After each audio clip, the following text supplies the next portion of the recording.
3 witnesses, let's just say 3 witnesses saying I was here. The 2 witnesses, that was enough for y'all to arrest me. 1 witness is saying I did it. That's enough for y'all to arrest me. I take it to trial. 2 of those witnesses saying I didn't do it. Well, all 3 of them saying I didn't do it because the 3rd one changed his statement and said, hey, the cop made me say all this. So all 3 of the witnesses saying I didn't do it. Y'all still find me guilty.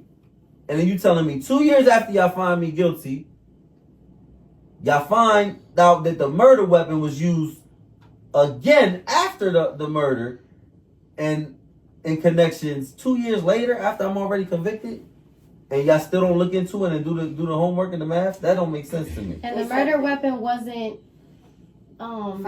And the murder weapon was never found. Supposedly the weapon was taken out of state. Supposedly the weapon was taken out of state. That witnesses said that they heard. And again, the streets is saying Yadiel didn't do it.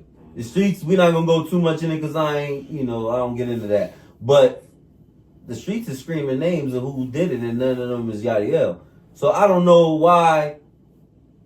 If we're hearing that in the streets, that means detectives is hearing that.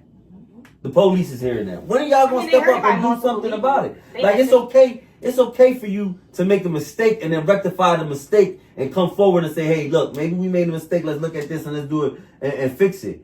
But to continue on, adding on to something that you know you messed up and you just being stubborn on it, we got to do better than that. And as a community, we should be upset about that. And those are the things that we should be pushing against, because it can happen to any one of your kids at any given moment, especially these days with all that's going on right now. So it just amazes me that the system is not trying to rectify that. Now, fast forward past all that, did he appeal? He appealed. They denied his appeals. They denied almost every appeal. Almost every appeal. They finally approved the appeal for the ballistics, but still denied it. But still denied it. Said that doesn't. It doesn't. It's not enough. It's not sufficient evidence enough to overturn his case. Yeah. That's not sufficient evidence enough.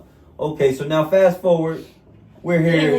You're basically saying like that he's been fighting and they closing every door on him. So now the only door that we have here now is this resentencing hearing, because just recently they passed, like y'all know, the law just passed in 2012 about juveniles not receiving mandatory life sentences.